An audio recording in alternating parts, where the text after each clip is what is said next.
You're listening to My Grito Podcast Network, celebrating the culture of Chicanos and Latinos one story and voice at a time. Listen to more My Grito Podcast Network shows over at mygrito.net.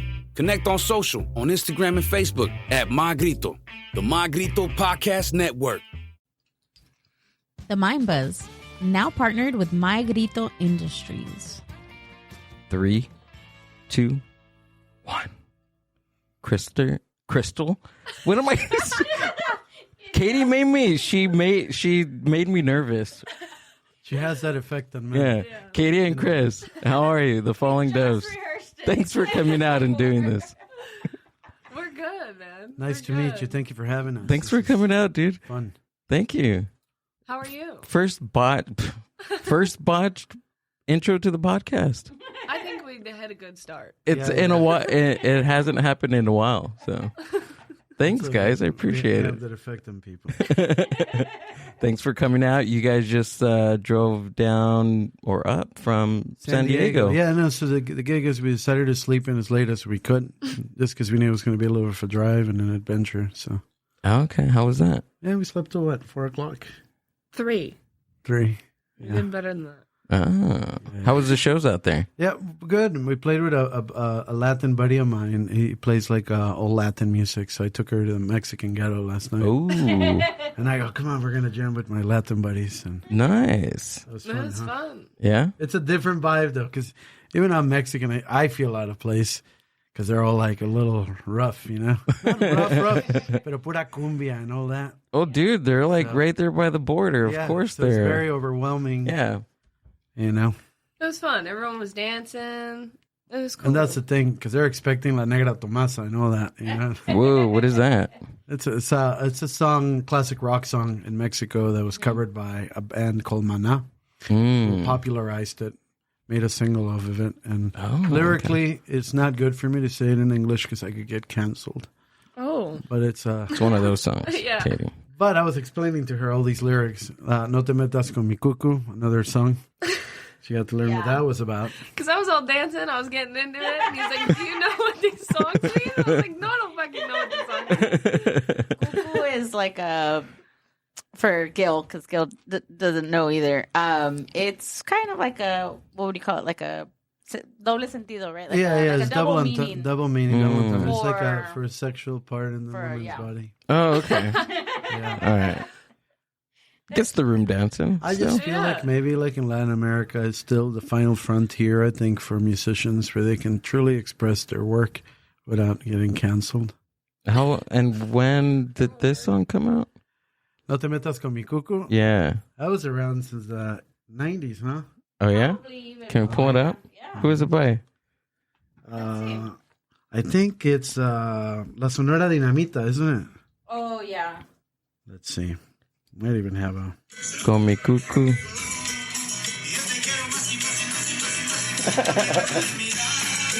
So is that the original? No, that's my buddy Pablo playing. Oh, the that's song. him. That was a video from last night. Oh, okay. But that's the gig.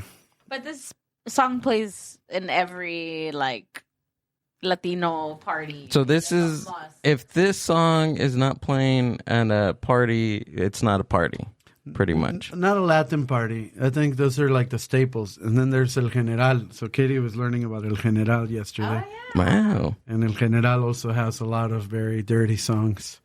They're all dirty, man. They're all They're all dirty.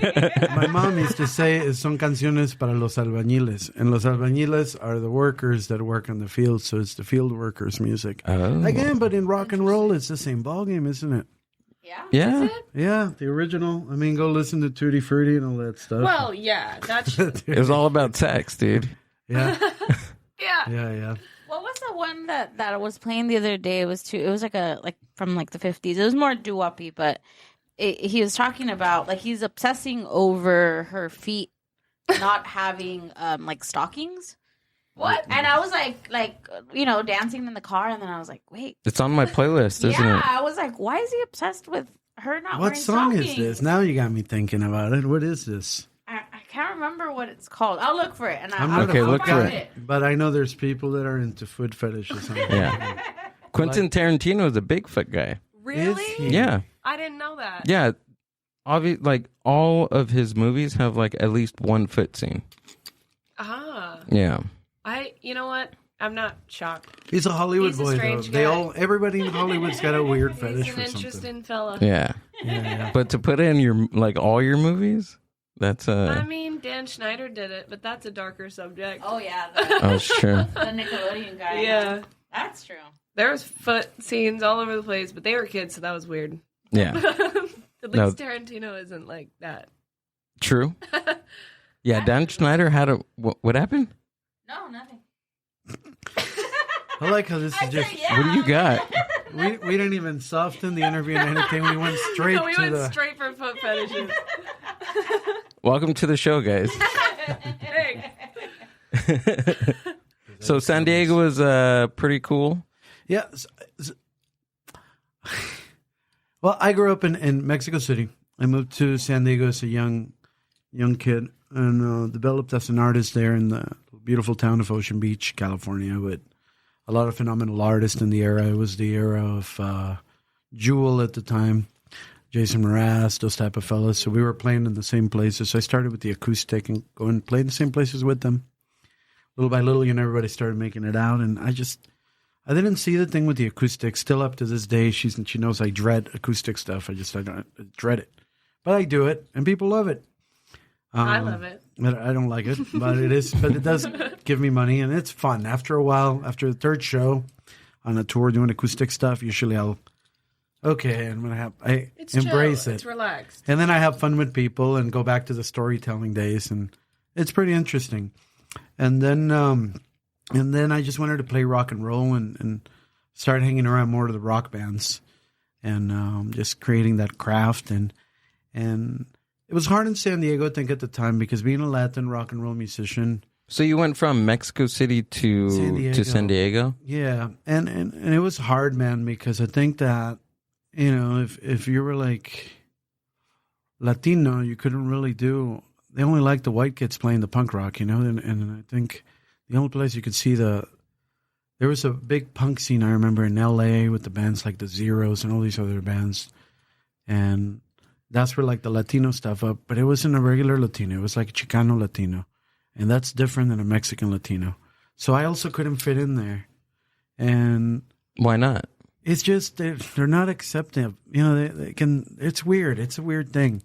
It was like you were too Mexican. Right? Yeah. It was more like Mexican American, and you were coming straight from like the Mexican. I was coming like straight from the tortilla. Straight from the source. Straight from where they make that tortilla. and mind you, I come from a very blessed family, working class in Mexico, but working upper class, and so it's different. There's a social caste system in Latin America that's a little bit different here. Meeting the Mexicans in Mexico City versus the Mexicans in America. Most of the Mexicans in America usually came from some type of field working situation or service industry, versus the Mexican families I come from are either attorneys, lawyers, doctors, fucking generals. So it's, you know what I mean? It's a different train of thought, Mexico City's full of a lot of intellectuals, a lot of writers, photographers, phenomenal artists. And so carrying that artistic integrity and love for my heritage, because I am very proud of being a Mexican, coming to America and getting those things kind of degraded and then all the way down. I was like, no, went up to Hollywood, just kept dusting, hitting the rock, and sat in front of label people. They said, you're not going to do this. You can't ever do that.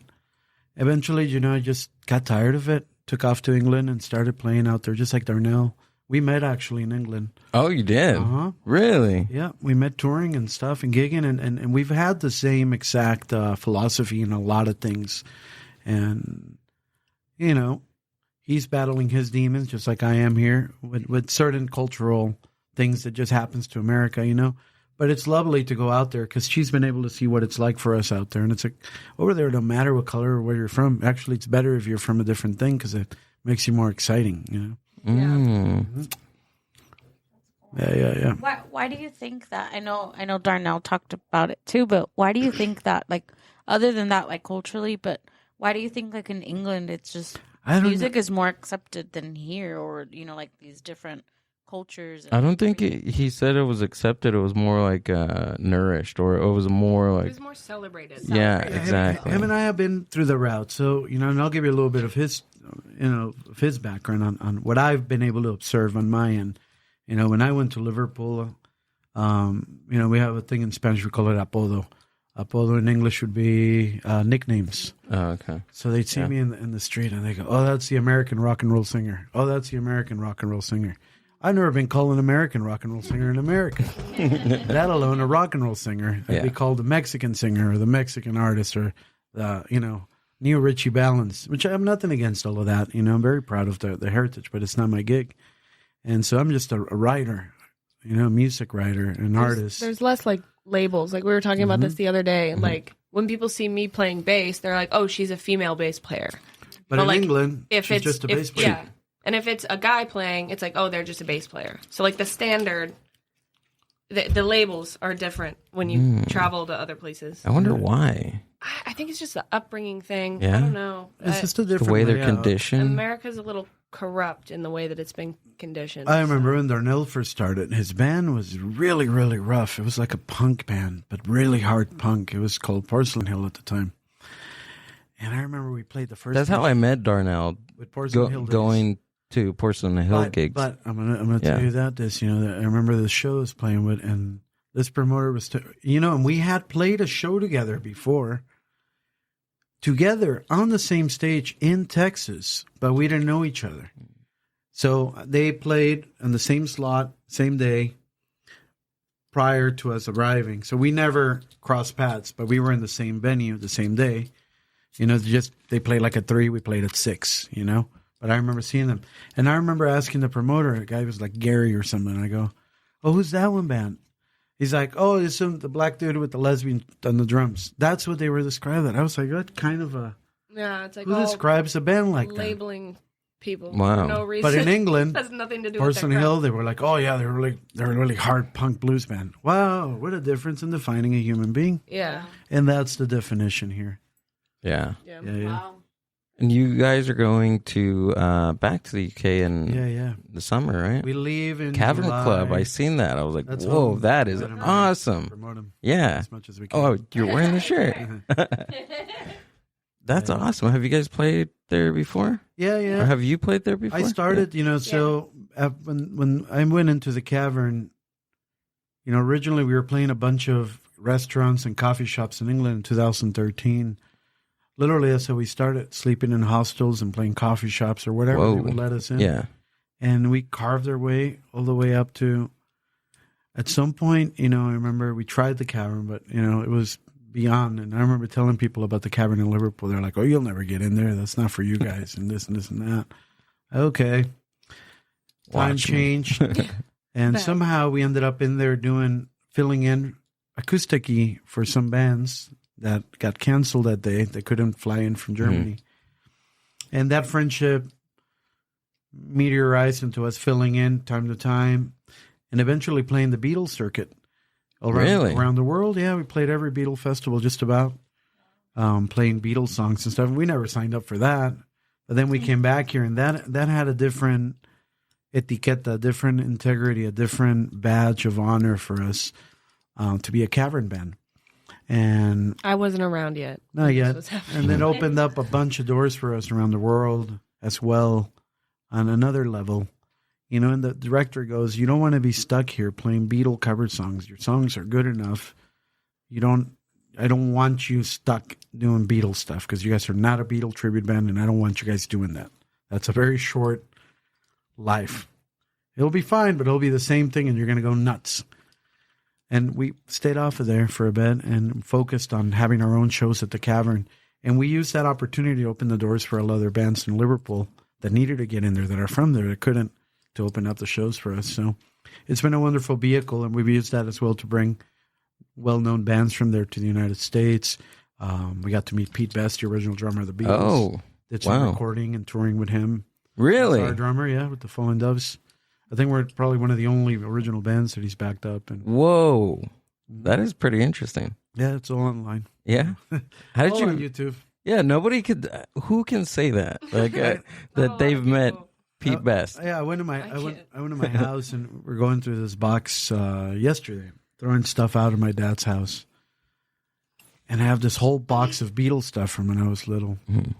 And I go, well, let's just sell all this stuff at the next Beatle festival. Just sell it on the merch table. I already lived all the stuff, so why would I need a souvenir of another band? You know? Yeah. Damn, dude. It's been a fun journey, man. Wild. Oh yeah. And your drummer now, didn't he played for another band Greg's too? done a bunch of stuff for a bunch of people throughout the years. He sat in a bunch of cover bands. There's like there's a funny list between folklore and reality, and we like to just push the envelope on that, you know. I remember one time we were at this event, and we were talking to the promoter, and we're like, oh yeah, no, you know the song Louie Louie? Dun, dun, dun, dun. That's Greg on the drums. He's like, no way. I go, yeah, look it up. Greg is just a character in like so many stories. Like there's just myths of Greg spreading around the whole planet. We've even mimicked his voice. I remember I did an interview pretending to be him. They go, anyway, so I was playing the drums for Brian Wilson. Kicked me out of the band. I don't know what the hell is his problem. He'll like Photoshop his face. That is awesome. Like he's just an enigma. He's everywhere all the time. He's a very interesting fella. He's on my father's fridge though. I had this promotional giant poster. So now his head is in my father's fridge every morning. That's a good gift. Yeah. He's a character. Meanwhile, he's just like a holy man who's like going to church every Sunday with him and his wife. Well, he's not that holy too, you know, because one time, you know, we were in this hotel. That's when you go tour with people, you get the real inside story of their mind. Because you're in these fucking 10-hour car rides, like 13-hour plane rides. You're with them when they're delirious and tired. You'd be like, you know that Kennedy shot first. I go, what? Yeah, JFK, he really did. But he waits till you're freaking tired to tell you these stories. Once you're like passing out, so like I think, yeah. You know the lizards. Yeah, I was about to say that. He starts talking about the lizards, and he gets. They run everything. And I mean, there's a fine line where some of the stuff he says makes sense. A lot of the stuff he says, I agree with. However, he goes the extra fucking mile, and he'll just talk. He'll tackle like 15 subjects in a matter of 10 minutes, and you're like, "Well, holy shit, dude! Like you lost me. I can't." He overstimulates you first, and just to confuse you. Yeah, he comes out of nowhere, like literally. Goes from talking about the lizards to talking about how JFK shot first. Not like you're sitting in there that and is playing, awesome. You're like, you know, like that moment where you're almost because plane rides are hard, man. Yeah, and they're really long. So it takes you a while to get comfy. And then eventually you're finally, I got the pillow ride, feeling good. Mm-hmm. The lady comes in, oh, you want coffee, sugar, whatever. Yeah, cool, thank you. I'll take a Jack on the Rocks, you know, whatever. And right as you're about to enjoy it, Greg's right there. Hey. It's like, you know what this governor is trying to do right now? You know that they're trying to gas us on the plane with COVID. Guess why people are having so many heart attacks, man. Yeah. That's it's cool. in the food. Yeah. So then now your 13-hour plane ride is just you thinking of all these You're just panicking. You're like just anxious. You're like, get me off of this plane. Deep rabbit hole of conspiracy theories on And then YouTube. eventually his voice lives in your head. For 13 hours. Yeah, have you seen that scene in Spider-Man's, like, the bad guy? It was the lizard. Wasn't it the lizard? No. Yeah, it was the lizard. No, it was the lizard. And he's looking in the mirror. And then the guy starts, no, it wasn't a lizard. It was, I know who you're talking about. I don't know. come on, help me with, Venom? no, help me with other Spider-Man bad guys. Which Spider-Man? Tom Holland Spider-Man? William or? Dafoe. It was one of the villains in Spider-Man. He's like, Oh, the Green Goblin. Yes, Green and remember Goblin. how he's Yeah. talking to himself in the mirror? Oh, yeah. That's Greg. He's just sitting there by himself. And then he's just sitting there, right? And you can do the Greg voice, and I'll pretend I'm Greg. And I'm just sitting there. Or you be Greg. You'll be Greg. You stand there and you're just looking in the mirror. You know they're talking about you, right? They're all trying to kill you, Greg. No, they're all not. trying to kill you, No. Greg. They know. They know your secrets. They are Greg. paid FBI informants. Put the phone away. Turn it off. It's going to track you. Basically, that's how it is. That's how it is. Yeah, yeah. And we say this with love because we do the Greg impressions in front of Greg. If you're in this band, you do Greg. Even Darnell does a great Greg. Everyone will be talking like Greg while Greg's sitting right there, and he'll just be on his phone. Oh my gosh, that is awesome. I have to ask Darnell about that. I want to hear Darnell's Do Greg. his voice. Yeah, Darnell's Greg impression. Yeah. that's amazing. So how was Japan?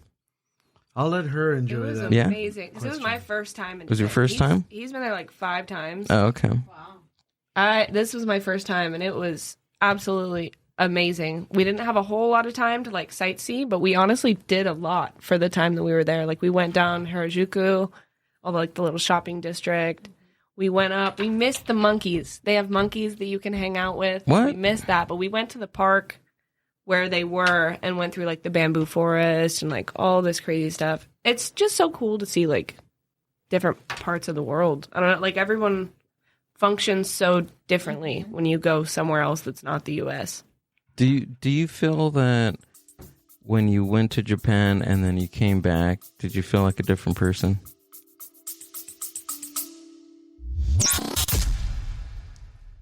The Mind Buzz is powered by Mind Buzz Media. Mind Buzz Media is an on-site video and audio podcast production company. Have you ever thought about starting your own video and audio podcast? Or do you have an existing podcast that you want to take to the next level? Mind Buzz Media brings a professional podcast studio to you. Visit mindbuzz.org for more.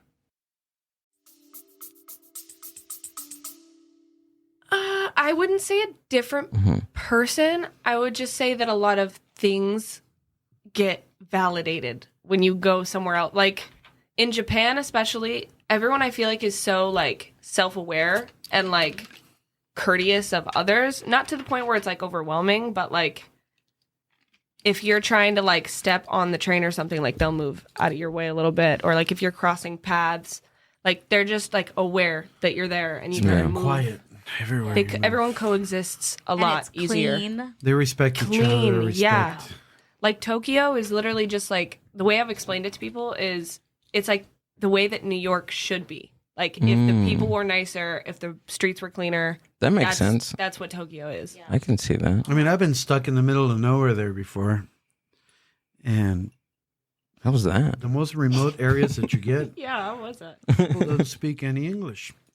Well, yeah. You would think. But they will go out of their way to figure out what it is that you need to get you home Yeah. or to move you where you need to go. And then they'll talk. I don't know what they're saying, but they just... And that's actually crazy that you say that because I've heard at least 2 stories from people saying that they were in Japan and they walked into like this little house that they thought was like a cafe or something. And the person would like start serving them. And then they later realized that they were in somebody's house. I think Like, that It's like in two different Mexico, though. people. But like they didn't say anything. They were like, "Oh, do you need coffee, toast?" Like Wow. they started serving them like on the people are couch. pretty lovely down there. Amber, maybe that's why the lady didn't have a cash register. We were asking her if she took Venmo and Zelle, but she didn't. No, seriously, it was Now like that it's type coming of full situation. circle thinking of that Yeah. lady's house. So we went in November and we walked into this place and we're like, oh yeah. And then she sat us down and it looked like she hadn't served anyone in like 30 years. Yeah, And then honestly. she had 50. she had like a board and she wrote on it thinking that we were going to be able to read it. And we're like, oh no, we don't know. And then she didn't know. And then she mustered up the word sandwichy. And I was like, all right, I think that's sandwich. And we like said yes. Oh and my then she's God. like, okay. I And showed she her, I went- Googled a picture of a sandwich and I showed it to her. I don't Like- want to be the one to break it to you guys, but I think you were in a I woman's think house. so. Now it's coming full circle. You guys are Whoa. not the first people. Like that happens to so many people, and they don't tell them to leave. Like No. they're just like They're like, sit. they're just sit. They're- confused yeah. or welcoming. Like they're like, Yeah. yeah, do you want tea? Like Yeah. Because there is certain places that are just for Japanese people that they That like too, it yeah. authentic. We're blessed to go to a lot of those places because I have a lot of Japanese friends now than I've accumulated over the years and over the tours I've been there. And so, even with them, they don't all speak Japanese, but we're able to feel like, you know, we're a buddy. Yeah. Did You you can guys say enough or use Google Translate. Did you guys play out there? Yeah, we did about 13 or 14 yeah. shows. Wow, and how was Whoa. Yeah, this would be my was 5th fun. tour. of They're Japan. very like, they have the sound and shit set up out there. Like, Yeah. if you get there and there's everything you can need, there's like a meeting beforehand, there's like sound check for everybody, and there's like a meeting afterwards. Like, they're very efficient out there with like how they set up gigs. As an entertainer for us, it's like you hit plateaus in different parts of your life where you hit, you know, a ceiling, we call it, you know. It's like, okay, now we've done all of this. What do we do now? You know, in order to keep a band happy, you got to keep growing. You got to keep elaborating. At this point, the reason we ended up there, we had already done a bunch of stuff in Vegas, and we had our own residency out there, billboards and everything. Oh, wow. So, because, you know, we had done all that Beatles stuff, so we had a Beatles show in Vegas that we did, and at that point we're like, well, what do we do? I mean, yeah, we're making good money. I go, but I don't feel good about this. Yeah, we go, you know, they pay us good, they feed us good, free strip bars and places to stay at. I go, but like, that's not what this is for, you know, like, I don't, you know, these people don't get what I'm doing. They don't get what I'm singing. And I don't know. And I said, well, let's try to go to Japan, see what we can do out there and figure it out. And it moved real fast. And I think when we got to Japan, you know, obviously we had a residency, we played the Cavern. We're like, oh, you know, we're tough fuckers. You know, we can do anything. You know, we played in Hamburg in Germany, where it's one of the hardest places to play at. We survived Hamburg. Why is it hard to play in Hamburg? Because it's a lot of crime, a lot of. Oh, okay. It's like going to the most redneck area here in America. Really? Yeah, and making everybody really violent, and then giving them alcohol. So you don't know Party. how it's going to turn out that night. Yeah. Oh, okay. It's like one of And that. there's a wall of language, and they scream at you, and they, you know, like, and you're okay. This is not Whoa. my. Yeah. And so, but if you can tame those animals, I don't know if I'm going to call these people animals, but I mean, like, if you can tame that crowd, you can do anything, right? You know, and that's where, you know, that's where I learned, Katie, to go and play to people, to get Yeah. out and entertain, You told me that because in you have to get them Germany. to listen to you. So if they were talking, I walk up to them with my guitar and go right in their face to make sure they're paying attention to the band. You know what I And mean? they eat that shit up. Oh, then, Yeah, they then loved it. back and Uh-huh. forth and back and forth. And so when you do that in other places, they go, well, I'm not used to this, you know? But it's part of entertainment. So when we had all those skills. So imagine that. Now we go to Japan and we thought we had it going on, and we realized, wow, we got to step it up. This is a different level. Oh my God, the professionalism They're between the rehearsing, like, every musicians. day. But it's not just a rehearsal. Every artist shows up with a production, shows up with a show, shows up with an intro, shows up with video show behind him, shows up with Costumes, lighting, like specialized lighting in each stuff. So I remember I sit down there on the first big show that we had, and they bring a translator for me. And the guy goes, he gives me about 5 sheets. I go, okay, this is strange because it's all in Japanese. And the younger kid that spoke English because he had been to the States, he's all excited, you know. So he goes, okay, well, this list, you write all your songs down here, your set list. Yeah. Okay. And what's this one? He goes, this one, you write the production cues for each song. I go, what do you mean production cues? Like lights, what color for each song? Oh. And then what's this? Special effects and videography and guitar changes and stuff. I go, what do you mean? He's like, oh, you get one guy that runs your monitors. We got one stagehand that assists you with changes or whatever you need to do. And then each song is a cue with a certain stop, and you put the time signature ending. Wow. So then when we got there, we didn't have any of that stuff. We're like, we looked at each other, you know, it's like, 'Cause okay. If you go in there demanding that stuff or expecting that stuff in the States, they're going to laugh in your face. They're like, we don't have that. What do you just get on Or you stage show and up play? with your own video and lighting guy. But with Yeah. the budgets that they give us here, when can you afford to bring a lighting and sound guy, you know? Right. And If Not anything, you're going to usually. bring a sound guy because that's going to It's most highlight the important. stuff. yeah. So playing the shows out there, I think for the Fallen This Dogs- is the first time that you've ever seen that before? I've played big halls like House of Blues, Right. obviously, but you're playing like House of Blues, Viper Room, but they have a lighting guy. You don't write your own show when you go to the House of Blues. Right. You know, they do what they're going to do. Yeah. This was know? like tailoring to you. Tailoring right? to the band. To the songs and the music And the mood songs. and the tempo and Wow. the speed and all of that they need to know. Wow. So then when you go out there and you perform, Yeah. it's a show. Wow. We used those things that we learned and we took that across Europe. At this point, a few years after, eventually Katie joined in as a backup singer, but she was doing merch and backup singing and production for us. And when we met her in Maui, and she was doing a little percussion for us. Oh, and cool. eventually, I just kind of stepped she's into been- places where Yeah. I was needed. and then she asked, she's like, hey, well, why don't I try the bass? I go, well, try it. I go, because our bass player can't travel right now. And she took on the challenge, and I go, you're really choosing Japan? That's your first tour? I go, that's a different level. I picked up the bass, I started playing it, and I played it for, what, a month and a half, 2 months? Yeah, because before we went to and the Japan? songs are Whoa. not that easy either, you know. And I said to her, I go, look, I'm not going to be as nice to you there because I don't have time for that because I got a lot of work to do with the production of the show. I go, so you're going to be on your own. Are you sure you can handle that? You know, because it's a different gig there. You got to be ready. And like she said, prior to showtime, there's a meeting, a production meeting that you do.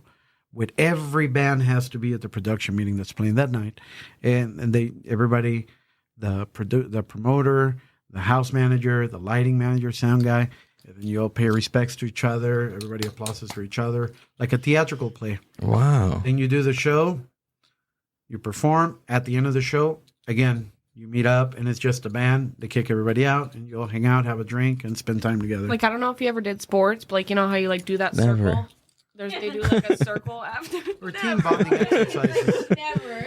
They do, like, a circle where you, like, have a little powwow when it's Oh, done. okay. And then, like, say thank you to everybody, do Right. a little applause. And then you get to spend time with each other and get to know each other.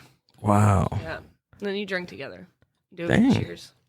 Really? Yeah. That sounds so organized. It everything is. That's the thing. Like, I've always been into, like, Japanese, like, video games, Japanese fashion. Like, I just have delved into a lot of, like, the cultural preferences over there. And I love it. It's so, like, organized and, like, self-aware and just so everything just moves I so also fluidly think that over they there. do everything like convenience. They Yeah. make everything convenient and their life a lot easier. Yeah. Like all the little I am absolutely addicted to those little videos online where they do like most of the time they're in Japan, but they do the little like products that they have all over their house. Oh, and that they are just clean, so, like, and then you've she, like- never seen before. Yes. But they're so like nifty. Like you want to buy them right then and there. I always watch it, and it really is like that over there. Like you go to the little stores and they have all the little things to make your life easier. Whoa. Yeah, we need to make our lives easier. No, we came over back here. from those tours, and I think we had that mentality now. Yeah. Of making your I'm gonna be honest Yeah. with you because I I've think had that mentality for a long time. when we I'm glad arrived you in got on the wave. Japan, we literally were just gonna call it quits before Japan because I was done with this stuff. I was tired. But Japan really revitalized. And you know what I found the most interesting thing the first time we went out there is that these people do their homework about the band before they show up. Mhm. In their own weird, strange way, they were singing our lyrics. Here we Really? played for years.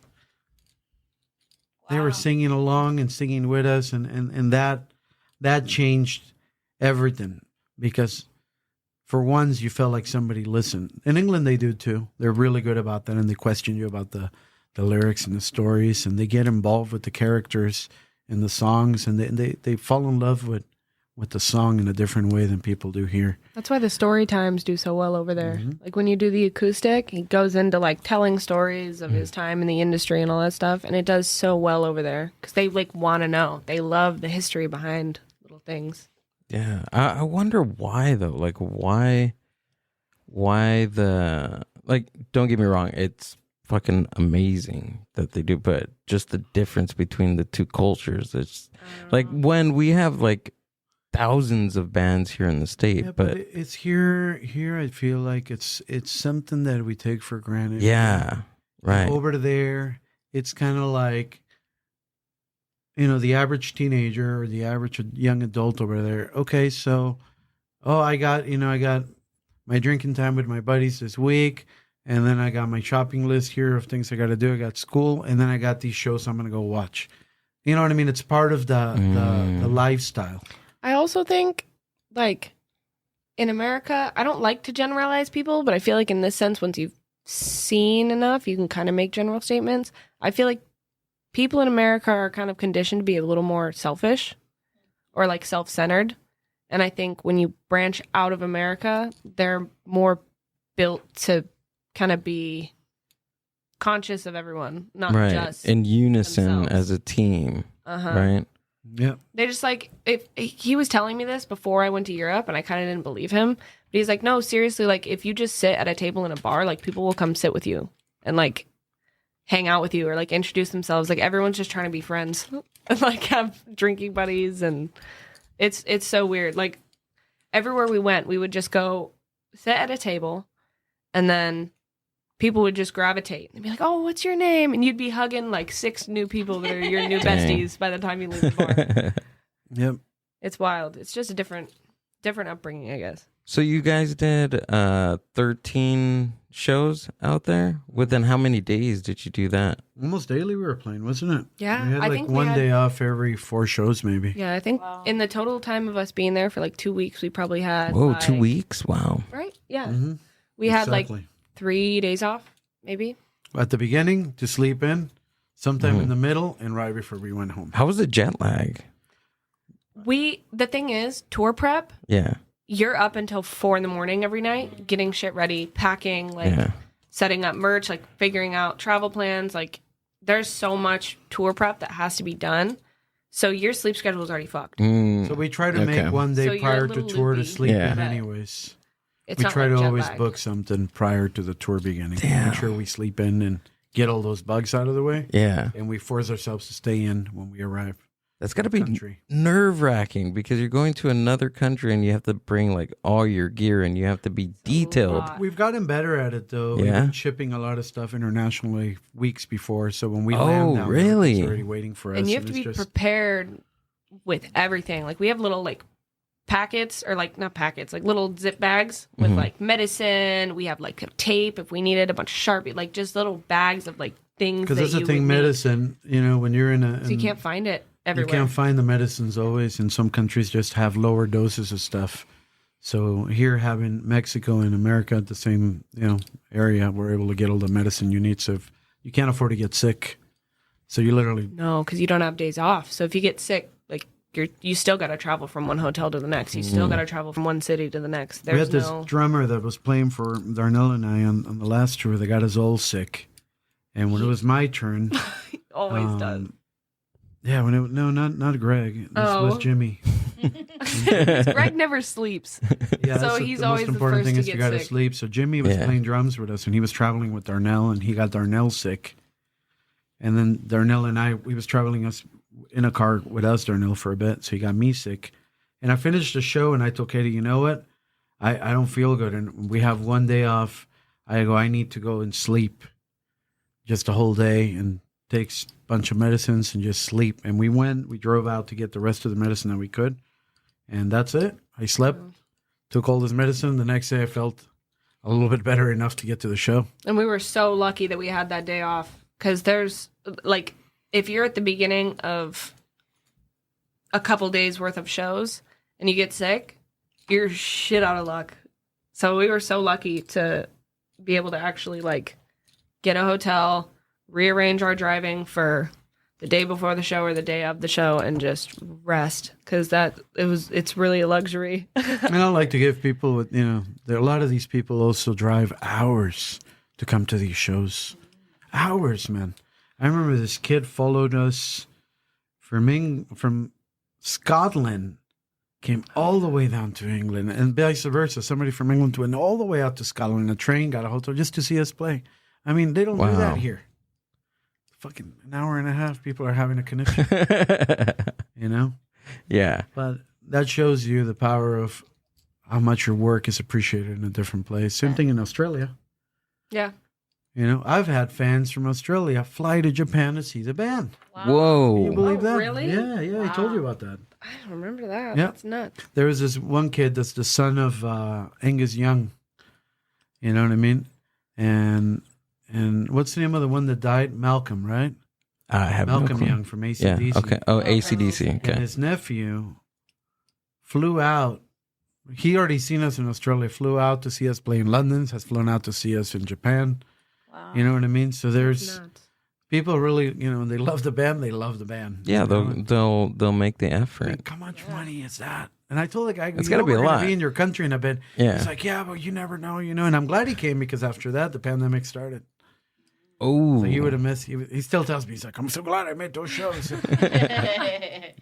How taxing is being on tour? Like, how do you guys keep up? How do you keep your body healthy and all of that? Because I can't imagine. I get tired off of working, doing something 3 days consecutively, and I'm like, oh, I need like a whole week Me off. I don't know how you guys do it. Too, and that's the hard because I'm really like I'm a homebody. I don't do well just going and going and going and going and going and going.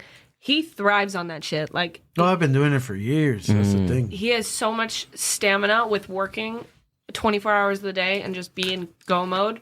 Which for me, I'm like, I don't want to be in survival mode. Holy shit! So it takes it. It really is taxing. It just got to that point, you know, in LA when I was younger, you know, you work in different fields and stuff. And I remember my day-to-days were like, you know, I always have to be ready for whatever. So if you call me tomorrow and you go, Christopher, let's go make a record. I don't go, record? I don't have the songs for a new record. Yeah. But 10 a.m. tomorrow, okay, I'll be there with the songs. And I can put 10 songs together and be in the studio ready to track. Has that happened before? Yeah, a lot of times. Because you get these amazing opportunities to work with some players. I Okay. remember I was in this place in London once with this cat. He's like, man, you know, he's like, I like your tunes. You know, I got the studio. You know, it's like all these bands have recorded Oasis, this and that. And I go, okay, cool. He's like, can you come in tomorrow? I'm sure you got something in there. I go, Yeah. no, but I'll show up with something.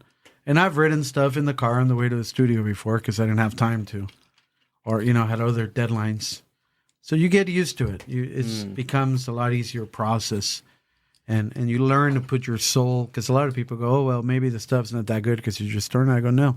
The thing is, you get so good at tapping into your feelings. You gotta tap into source on command and just let it flow out. And she's seen that. You know, whenever I need to go to sleep, and I need to sleep, I tell her I need to sleep, and I just shut the computer off and I'm out. Really? But it's the same way with composing Runs and like artistic. a machine. I cannot do it. He has buttons on him. Yeah. But we all get sick and we all get tired, and it's, you know, we're all, no one's superhuman. Yeah. Are you like that 24/7? Darnell is like that. Is he? Darnell is like No, that. seriously, the guy that you see on stage is the guy that you meet in person. Yeah, Like, he's- it's like identical. Like Hi, that's just my who he name's is. Darnell Cole. And I'm going to rock your mom. It's like, oh. Calmado. All scared. Calmado. Are you the same Christopher on stage then? Katie can say that. She Yeah. spent a lot of time with me. Yeah. Everywhere. Yeah, like you're very much like a businessman. Like you're always working at all times. So you know, there's like a work voice versus like a personal voice. Right. I think he works so much that he'll be talking to me, and I'm like, and I realize he's like talking to me like I'm some executive, like we're having a business meeting. It's just, that's the thing is that once you've been in this business for enough time and a lengthy amount of time, the like bullshit time is very small that you have, because that's, if I'm giving you that time, this time that you're taking from other shit that's, you know what I mean?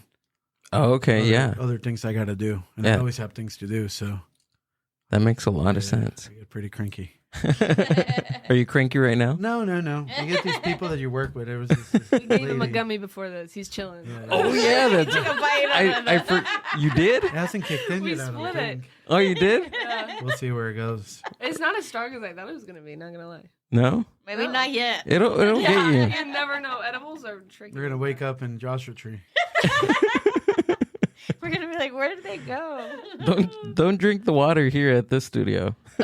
Or in water bottles. Yeah. Weird water bottles. That actually happened to Amber one time. She reached for one of my water bottles, but I put like this very heavy like drops of THC. I thought you were gonna say Molly. I was like, dog, no, no. because that's happened to people I know. Really? They drink water and there's Molly in it.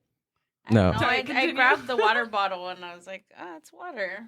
Not knowing what it was. Yeah. And he's like, wait. You had a You're sip high. and I had I had a little sip. she had like before. a sip, but she was able to smell like the CBD or THC in there. Oh, goodness. Yeah. Rough. So the Falling Doves, has it, or for our listeners that, are going to be introduced to your guys' band, like, can you guys kind of describe what type of music are you, or what do you like to? I'm going to give you the Wikipedia version. Yeah. The Falling Doves are professional touring.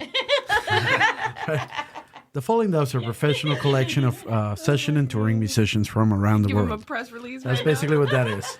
And then basically a mixture. I like this. I've been playing with this AI. Like, I've been kind of dating this AI app.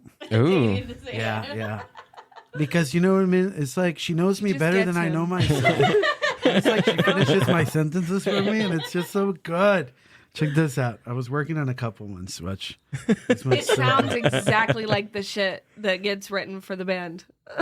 Check this out, Exactly. okay? I had to write this press release because promoters will call me, and sometimes there's like specific shows for specific things. And this one goes: The Falling Doves bridge the gap between British rock and Sunset Strip swagger. This one was kind of nuts, which I'm still changing, So that's kind of one of the things that they do. And so that's their quote. And I don't know what they're tied in. We're doing a bunch of shows, Beatles shows this year, this month actually. And this one had wrote this one. I have nothing to do with this thing. It just goes into the interweb and grabs Right. information probably from newspaper articles and collects Yeah. its own thing.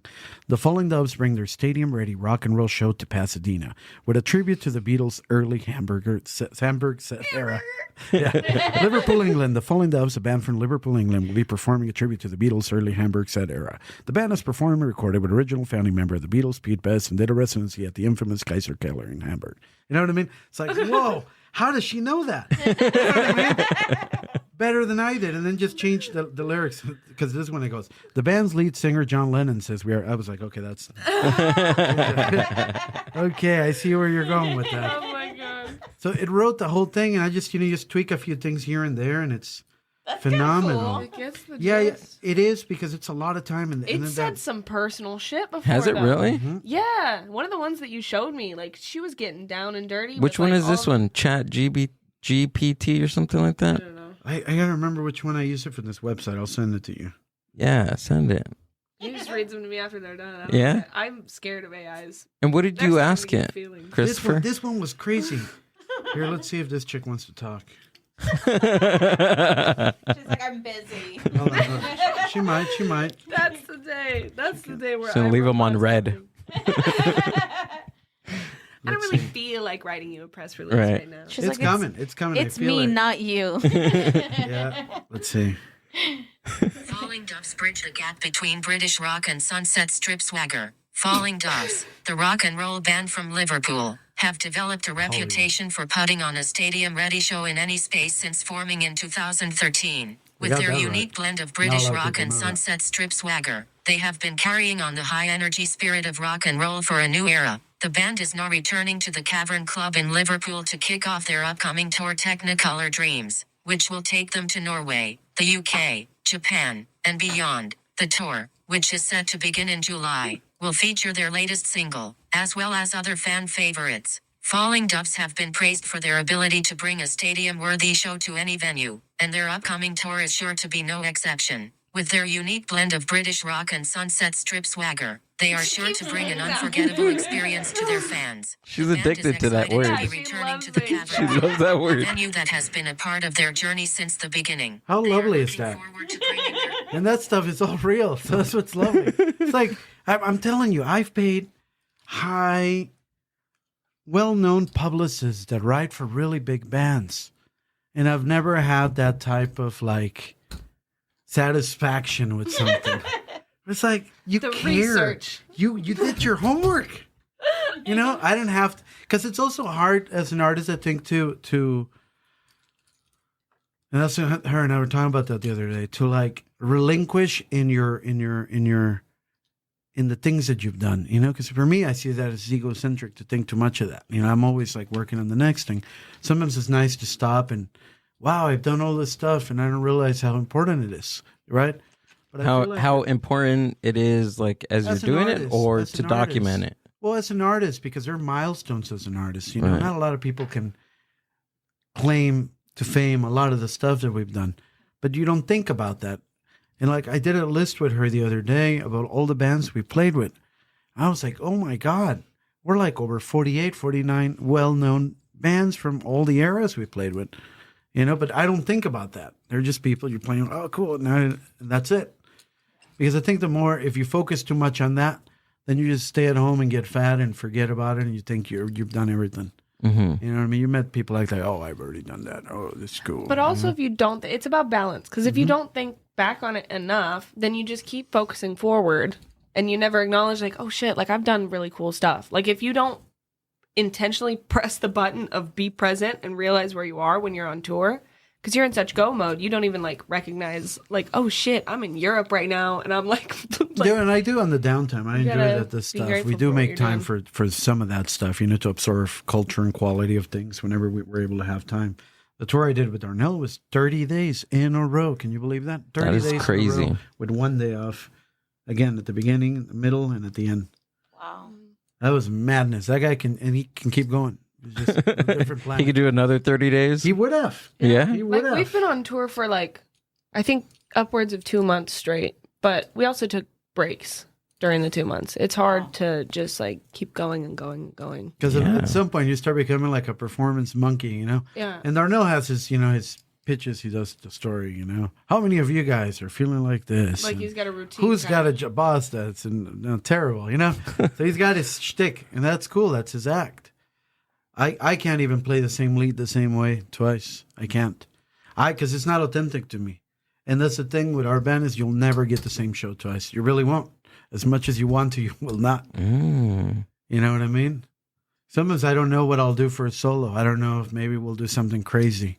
You don't think about it. Because I think the more you think about it, you freak yourself out. And now you're just overanalyzing. Yeah, you overthink it's it. real because you just say, like, everything that you say when you're on stage is just coming straight from your brain. And my heart. Yeah. So, like, Try it's to not connect with rehearsed. people. It's not, Yeah. it's just raw. But there has to be a little tiny bit of a theatrical here and there because it is. Oh, yeah. We have our intro that we do. And You that are type of thing. theatrical And an exit. by default. Try to do a good intro and a good exit. But you I mean, alongside from the music, I think even just putting the show on, it's great. Like when we saw you, you were up on the both sides and you went up there with your guitar and then you came down and you came into Hopping the on crowd cars and, stuff. Yeah. and like you give an entire production show. It's not just seeing the band play, which is great. We love seeing bands play, but you give that extra and it's like And that's why I love touring with Darnell because you know what? Those shows when we go on these tours, they get competitive. We start going, trying to show off of each other. Oh, you did that? Okay, we'll get him with this. But that's how you grow into a good artist, And then we play together, which we didn't get to do that on this show because he was playing with other bands. And I think that's the thing is that when it's somebody's event, you have to not dumb yourself down into what you do, but you have to complement the evening to make sure, you know what I mean? It's like when you're harmonizing with someone. Yeah. You can't go into like full like belting and doing crazy shit because you're trying to blend with them. Right. Yeah, so we wanted to give a good show, a good highlight, punch in the highlight without, you know what I mean? Yeah. And it would have been too close to play right before him too because there would have been too much of the same energy. When did you become to realize that as a band about harmonizing and playing with people? right? When you're younger, you're competing against each other. As you get older, you realize that it's not a competition, but it's about the whole element of the evening And working together. and working together. You know what I mean? And I think in Germany we learned that. And I'm going to be honest with you because we played this club. And I remember we were playing with this band that we didn't get along with at all. At all. Just, I like them as people, but it just, band-wise, they turn into a different planet. Some people just, it's like the way they are, man. You get them on the road, you really see what a person's like. And we learned that we had to learn to play together and gig together because we were not going to make that tour successful if we kept fighting and stuff. So Right. we get to this gig and collectively working together to find solutions for stuff. And I remember this promoter goes, we did 3 hours, which is a lot. You know, we finished at 2 a.m. and the promoter goes, the place is finally packed. All the way, it's a line out the door. Can you guys keep going? I go, we can't keep playing the same stuff with these people are going to throw us out. Yeah. So between all the bands, we're like, okay, well, what do you know? What do you know? Well, I can drum on this thing. I'll play bass for this song. Okay, cool. We created another set list. So we all became one Whoa. big band. Yeah. And everybody was the singer at some point. Everybody was the drummer. Not everybody made it as the bass player. But we kept going, you know. I even played piano. And we played till 4 a.m. And he wanted us to keep going. We're like, well, what are we going to do? You can have the whole bar. I go, you don't tell an English person that. No, I'm not kidding you. They drank every bottle that was on that thing. Oh And we my played till God. 7 a.m.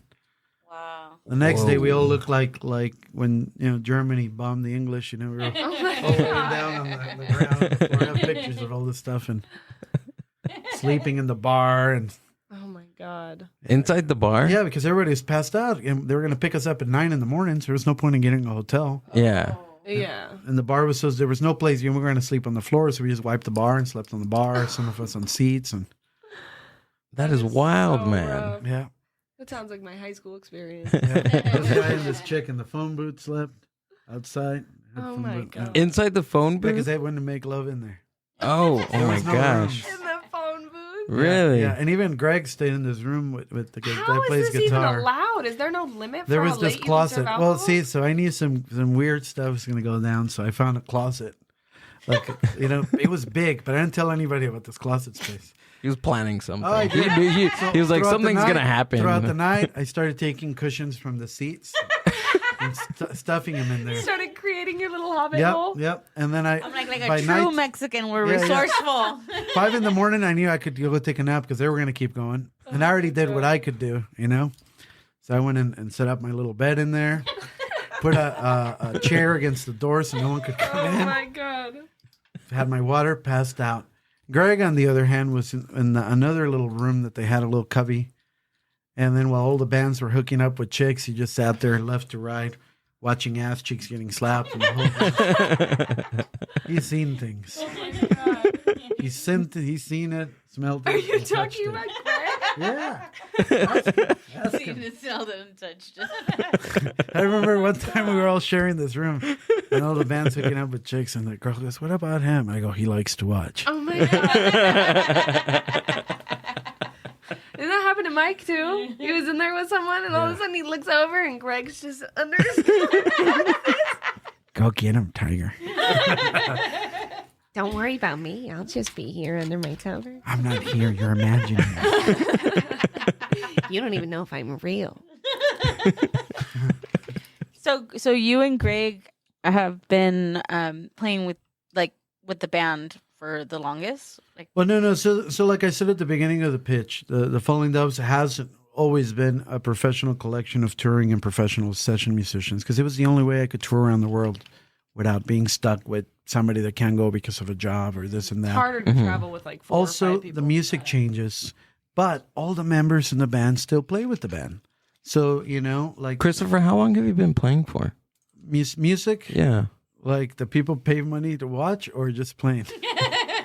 Both.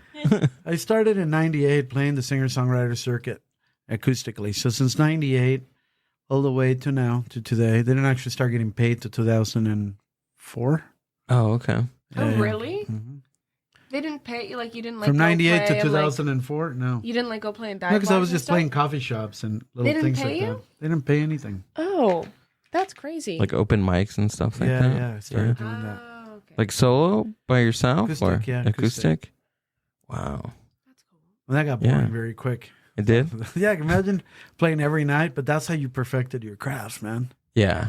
I think so, right? Yeah, and you're sitting with other writers and you're listening to what they're writing about and you're listening to how you're doing your parts and, you know, perfecting my craft live instead of in a little home Yeah. bedroom.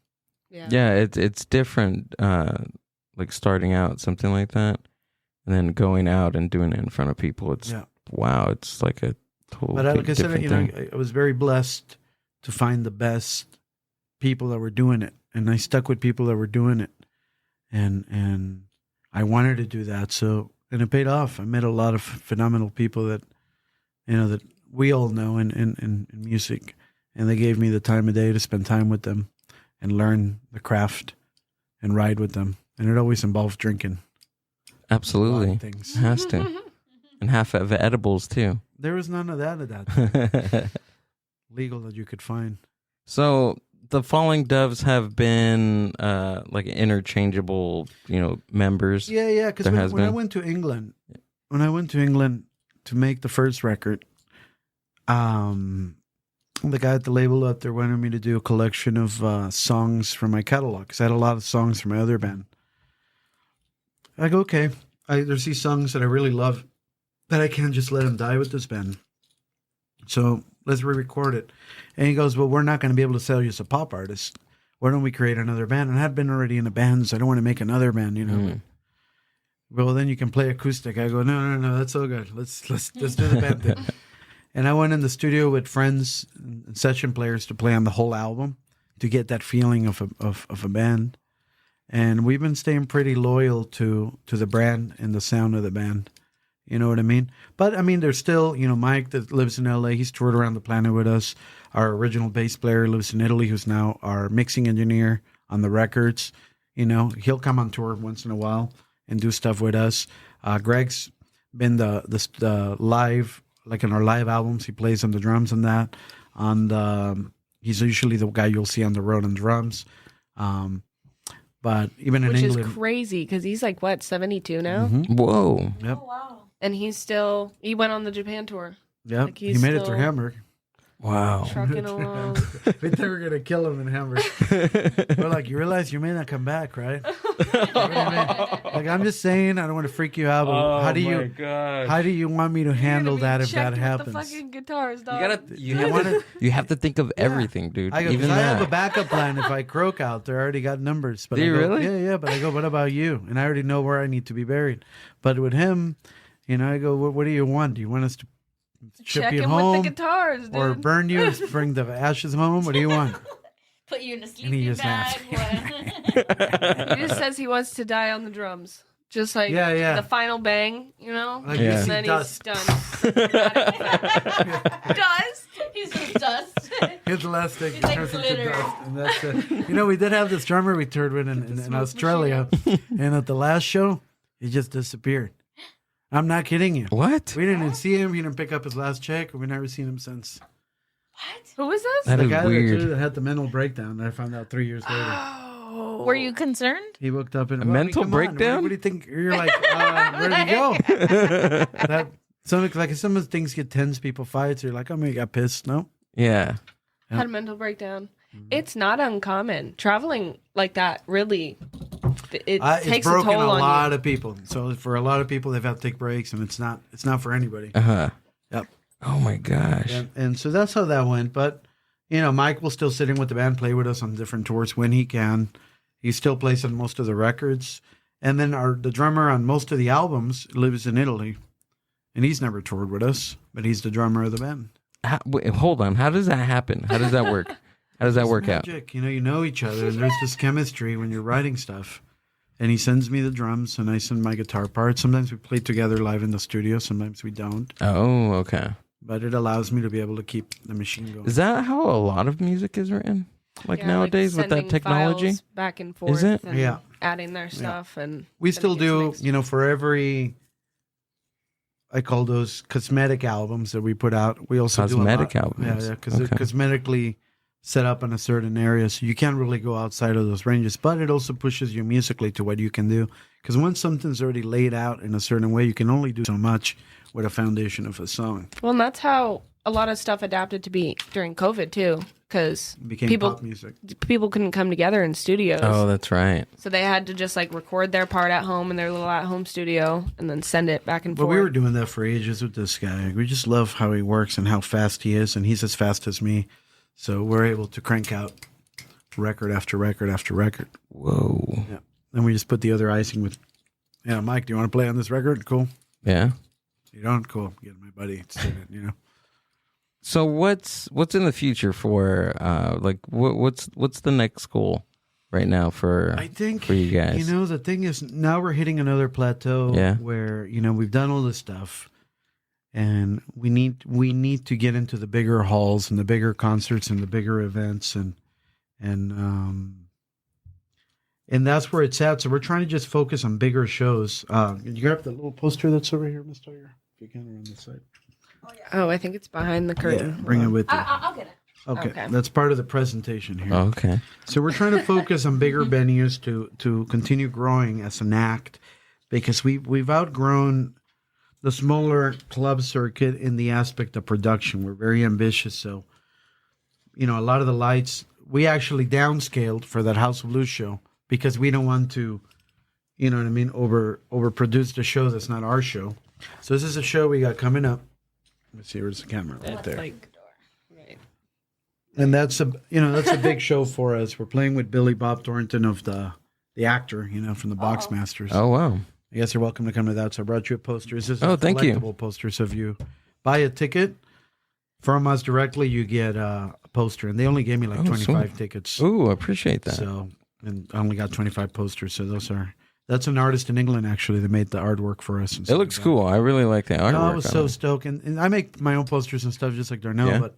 Sometimes, certain special things, it's a little cooler to work with somebody else than do it yourself. You know what I mean? Right. Like we were talking earlier about Jesse JFR and his 3 tits and that pin that you're wearing now. Yeah. Oh, wow. Okay, cool. It's just a little bit cooler to celebrate with other people, than just your own thing. Because that's like throwing your own birthday party. It sucks after all your life. Yeah. And it's a little bit more of a celebration. If you notice, we invited Darnell to be our guitarist for the night for this show. Oh, very cool.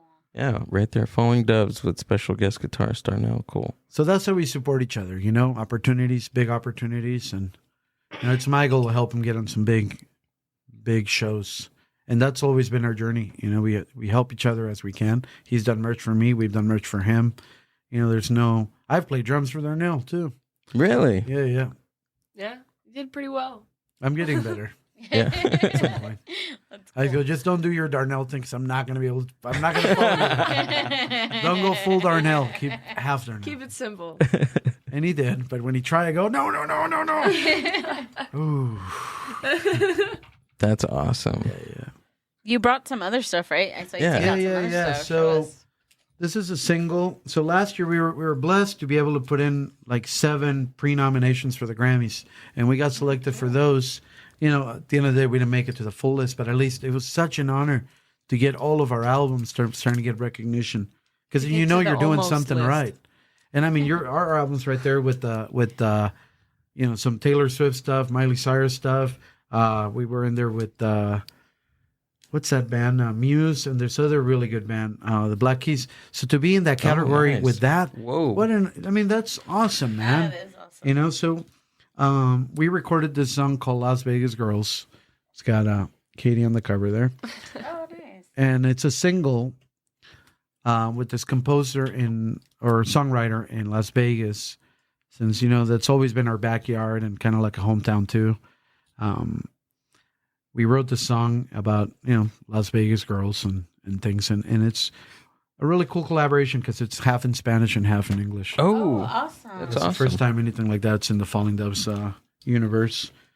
This tour right now, we're finishing this year promoting this album called Technicolor Dreams, which is a little electro album I made. So it's an electronic record, poppy electronic. And I wanted to make this type of record. Just for me, I think as an artist, you have to also continue pushing your creative endeavors, and not get bored. So this is what we're touring behind right now. Very cool. Mm-hmm. And that record came out last year, but what it is we were finishing up after pandemic. We got the green light. We were finishing the promotion of this album. So this is what we were touring behind when we played last year, And then this one was put out by Jack White's label out there in Nashville. I think is where they're at. And this was done completely live in 24 hours with that Italian drummer I told you about. Oh wow! And it also features our original bassist that co-founded the band with us. So it's special, And that's what it is. And it's nice because even though he's not touring with us, he still mixes on the records and does production or, so everybody once in the family, you're in there. Katie met our former girl bass player that lives in Oregon, just moved up there, and she got to meet her, and she's seen the relationship I have with all these musicians. It's very, very close. It's not. It's a big worldwide family. Mm-hmm. That's what it sounds like. Yeah. Yeah, like meeting all these people for the first time in the last 2 years. They're all so amazing. It's like visiting family. It's crazy. Yeah. That's really cool. And it's all the common goal for all of us to do stuff. So, work together and just grow. Yeah. As artists. But for the future, there's this album I've been sitting on. Before any of this stuff came out, I worked on this album. I got 2 albums that are not out yet. One is one I did in Liverpool, and we went to Abbey Road to finish it. So it was my first big accomplishment to do that. And then this one called Rise of the Serpent, which is an album about Mexican politics and a lot of things that happen, that were unjust or unfair down there. And so I wanted to write a little bit about it, And this album is special because we mixed and recorded all over the world. I think I've lost 2 relationships to this album. And it's probably the craziest I've ever worked on an album because I'm not one of these people that does overdubs with the vocal or second tracking or overthinks anything. I just go in and lay down what it is, and that's it. You're not going to get any more out of me because I don't feel like it's genuine anymore because I feel like now I'm overthinking it, so you're not getting my first impression. But for this record, like I said, I was just never happy with it. And I just kept mixing it and re-recording stuff and re-recording versions of this and going back in and changing drummers for different songs until I got it where I needed it. And so there's musicians from all over the world in this album and that have played with my band and written with my band. So that's an honor to have all those guys on these albums. So it's the first album like that. And I wrote and recorded in Australia on that one, Mexico City, in Japan, in England, all over the place in Hollywood, a few studios in San Diego, and just finalized where I wanted it to be. And now I'm happy with it. But then all those places went into that one. Yeah, and then I went through a few relationship breakups. So then that throws you in a bus because then you resent your work because that's where your time in life went into it. Because you focused on it, and so then other things happened. So then the album just stayed behind, kind of hidden there, because there was too much pain, too much bloodshed for this album to be made, and so many changes. So I just had to. It was too heavy, so I had to just put it to the side. But I feel good now. I think this is the time for it to come out, and couldn't be a better time. To speak about some of these issues that are affecting us today and bring these themes out. Oh, that's good. But it's very heavy stuff. So, wow. I haven't done all the music videos, but I've already written them all. And they're pretty culturally charged, a lot of activism and nice. lyricism. So also because most of the stuff is about celebration and rock and roll, it's hard to so I had to find ways to hide the lyrics between words and messages. So I was able to bring the music to life. And there's a lot of beautiful love songs in it as well. And what a good time for that to come out. Because the world is crazy right now. Yeah. We're releasing this as soon as we finish the promotional stuff for Technicolor Dreams. So after Technicolor Dreams, that's when... What is this album It's called Rise of the Serpent. Rise of the Serpent. Serpent. Even the artwork, man. I went through 8 different designers until I finally found them. Really? Wow. Yeah. Because I wanted to cross-merge the meaning. In Mexico, we had this Montezuma and a bunch of other Aztec. Quetzalcoatl too, right? Yeah. And Quetzalcoatl, for example, left and promised to return. Right. So this album is supposed to be the return of Quetzalcoatl, right? But I also wanted to merge the influence that Japan had into the band. So I wanted a Japanese dragon becoming a Mexican feathered serpent. Wow. Yeah. So that's what That's fucking badass. that's what the artwork is. No, you really got the artwork. No, and that's like the thing. your story. It comes out from the artwork. Yeah.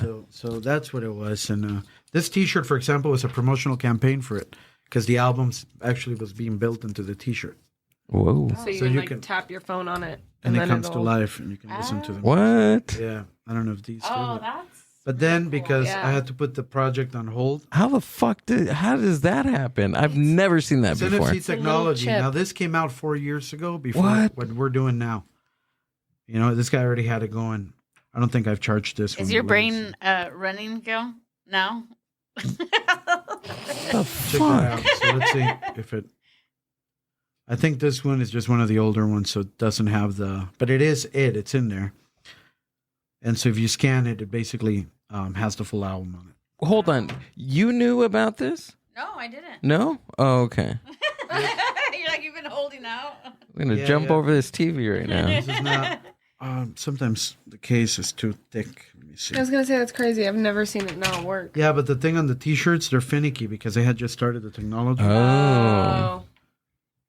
Before I leave, I'm gonna leave you guys a catalog so you guys can see how it works. On Yeah. Yeah, because that'd they be have. cool. He has these little stickers that he puts on the catalogs, and it's the same thing. You just tap your phone on the sticker, and it'll bring you so you can watch like the live concert. Yeah. So basically, that was the Whoa. concept of it, and you know the concept changed a little bit, and I just Yeah. sat down on it. But it should be coming out this year, so That's awesome. medium. It's the only size I have. So Yeah, we'll be watching out for that. That's awesome. Christopher and Katie, thanks for coming out and doing the podcast. Thank you. It's a lot I of really fun. appreciate it. So go ahead and share with everybody where we can find you and what you got coming up. We enjoyed interacting with you guys, so visit us on the Instagram. That's where you're going to get the most quick responses at Falling Doves Music, fallingdoves.com. You should be able to find a lot of the most upcoming shows. And Facebook at Falling Doves. Anything else?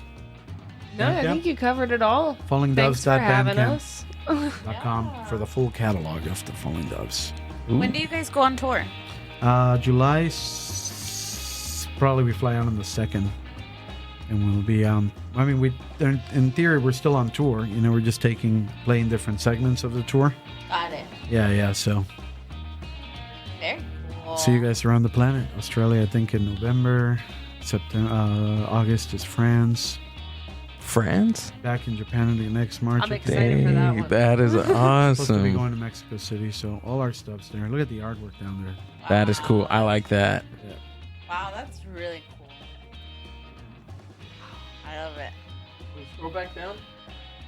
I like that one. The red one with the Yeah, so flying. Yeah, the that artist that one's cool. designed that, at the time I was going through a breakup, so he said, I'm going to draw your ex-girlfriend's family. They can't stop you, and they're all going to try to take you down, but you're not going to let, the rock and roll will save you. So that's how Yeah. that artwork came Yeah, out. you have to show me who's the artist for that one because that's Yeah, I yeah. really like it. It's very expensive. I and love we the got in a like fight gorillas. last time. We got in a fight. Jacob's spill, because I'm not a perfectionist, but she knows that when it's something, it has to be a certain way or I'm not happy. Yeah. So he got I'm- mad that I was messing with his stuff on Photoshop.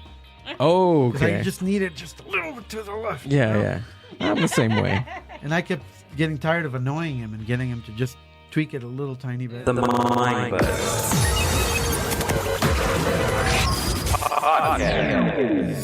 Thanks, guys. for coming Thank out. you. I appreciate it. Thanks.